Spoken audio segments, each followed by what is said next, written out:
चिराग पासवान का हम कुछ नहीं जानते। वो जितने सीट पर चुनाव लड़ेगा वो भारतीय जनता पार्टी अपने कोटे से देगी। हमको 123 सीट चाहिए। कहा जा रहा है कि नीतीश कुमार ने जनता दल यूनाइटेड की तरफ से भारतीय जनता पार्टी को यह मैसेज भिजवाया है। उन्होंने सीधे तौर पर कहा है कि 123 सीट जनता दल यूनाइटेड लेगी और उन्होंने कहा है कि केंद्र में आप राजा बनकर रहिए, लेकिन बिहार में हम राजा बनकर रहेंगे।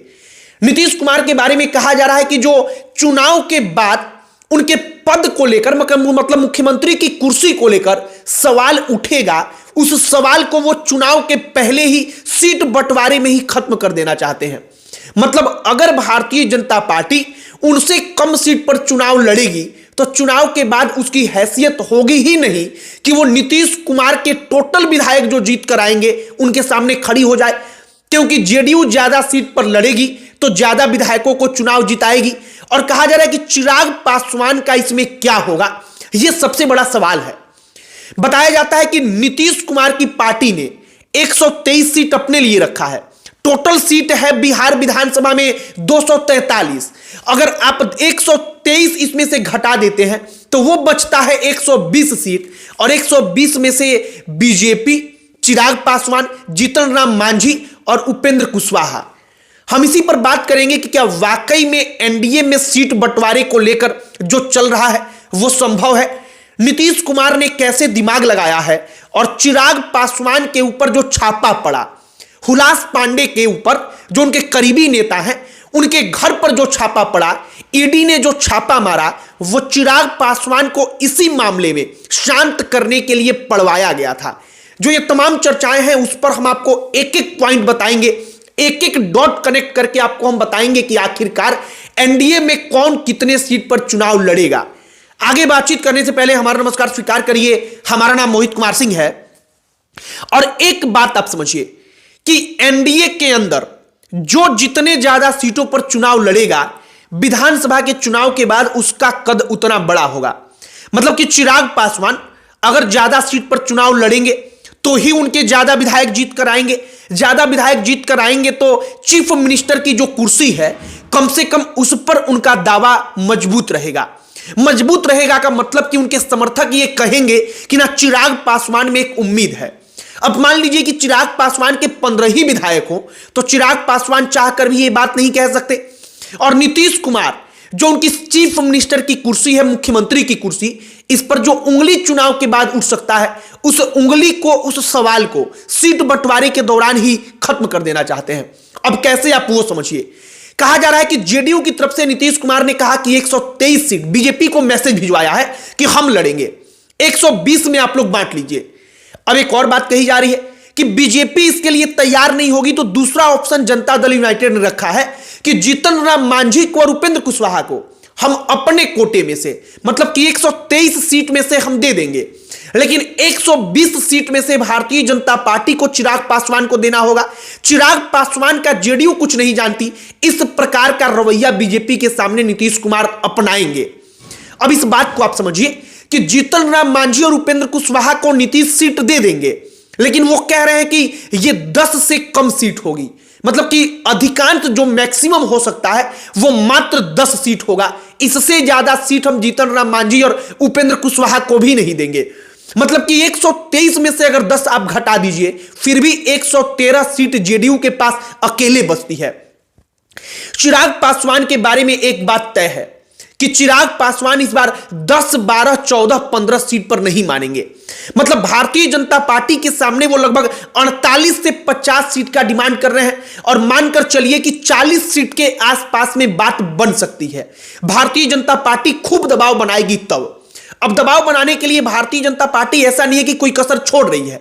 हुलास पांडे जो चिराग पासवान के करीबी हैं उन पर छापा पड़ा तो अब एक एक कहानी जो पिछला दरवाजा है उससे निकलकर सामने आ रही है कि चिराग पासवान की पार्टी 50 सीट पर दावा कर रही थी, 50 सीट हमको चाहिए। उनको शांत करने के लिए छापा पड़वाया गया, ये बताने के लिए कि चिराग पासवान इतना समझ ले कि वो ज्यादा हवा में ना उड़े, उनके ऊपर अभी कोई बैठा है जो उनको सिखा देगा, उनको लाइन पर ला देगा।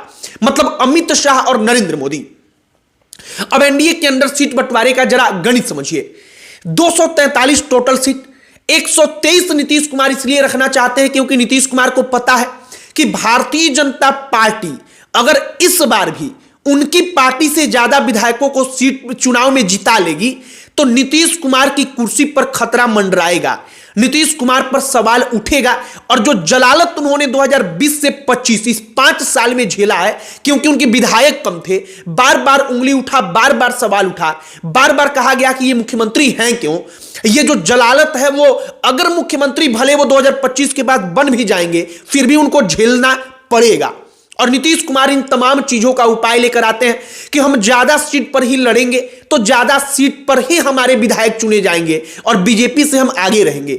एक बात और है, नीतीश कुमार भारतीय जनता पार्टी को एक संदेश यह भी देना चाहते हैं कि दिल्ली में आपको जो मन वो करिए, केंद्र सरकार में आपकी मनमर्जी चलेगी, लेकिन बिहार में जब चुनाव होगा तो यहां पर किंग की भूमिका में हम रहेंगे, राजा हम रहेंगे, सबसे अधिक सीटें हमारी होंगी, हम फैसला लेंगे कि हमको कितनी सीटें चाहिए और आपको दूसरी नंबर की पार्टी बन करके बिहार एनडीए में बिहार के अंदर रहना पड़ेगा। ये तमाम चीजें आप भी समझ पा रहे होंगे कि नीतीश कुमार ऐसा इसलिए कर रहे हैं क्योंकि चुनाव के बाद अगर 2020 वाली स्थिति आई तो इस बार इतना आसान नहीं रहेगा, और हो ना हो अगर इतने कमजोर नीतीश कुमार रहे तो 2025 के बाद जो उनकी पार्टी टूट जाएगी, इसको कई दफा हवा मिला, ये बातें चली, वो बात सच साबित हो सकती है। अब कुल मिलाकर के नीतीश कुमार 123 सीट का दावा करते हैं। वो कहते हैं कि मांझी और कुशवाहा को हम अगर आप लोग नहीं मानेंगे तो दे सकते हैं 10 सीट, वह भी मैक्सिमम, मतलब 113 सीट।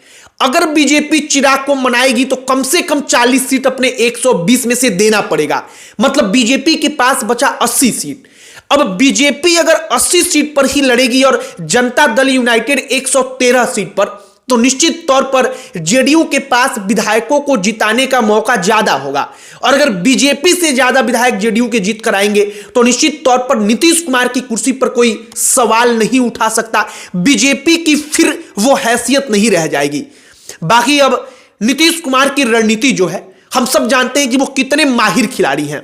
रणनीति का ही ऐसा मतलब उनका कहिए कि उनका रणनीति ही ऐसा रहा कि वो पिछले कई दशक से बिहार की राजनीति में शीर्ष कुर्सी पर बैठे हैं, उनको कोई टक्कर नहीं दे पाया। और 2025 में जो उनकी तमाम बेइज्जती हुई है 2020 से 25 के बीच में, इन तमाम गलतियों को दोहराना नहीं चाहते हैं। बाकी बीजेपी के बारे में कहा जा रहा है कि भारतीय जनता पार्टी नीतीश कुमार को अपने से ज्यादा सीट देना हर कीमत पर नहीं चाहती है। वो 2020 का ट्रैक रिकॉर्ड उनके सामने रखेगी, वो कहेगी कि आप भी लड़े थे, हम भी लड़े थे, लेकिन आपकी पार्टी बेहद कम सीटों पर चुनाव जीतती है, इसलिए अच्छा यही रहेगा कि हमारी पार्टी जो है भारतीय जनता पार्टी, वो ज्यादा सीटों पर अपना कैंडिडेट उतारे, जिससे हम लोगों को जीतने में आसानी हो और एनडीए की वापसी हो पाए। लेकिन नीतीश कुमार चतुर खिलाड़ी हैं। चिराग पासवान का इन तमाम चीज के बीच में क्या होगा ये आगे आने वाला वक्त बताएगा। और एनडीए का जो एक मोटा मोटी कहिए कि सीटों के बंटवारे पर जो चर्चा चल रही है अंदर खाने, वो यही चल रही है। आपकी इस पर क्या राय है, आपकी क्या प्रतिक्रिया है, कमेंट बॉक्स में लिखकर बताइएगा। बाकी वीडियो कहीं पर समाप्त करते हैं। अंत में हमारा परिचय, हमारा नाम मोहित कुमार सिंह है। बहुत बहुत धन्यवाद।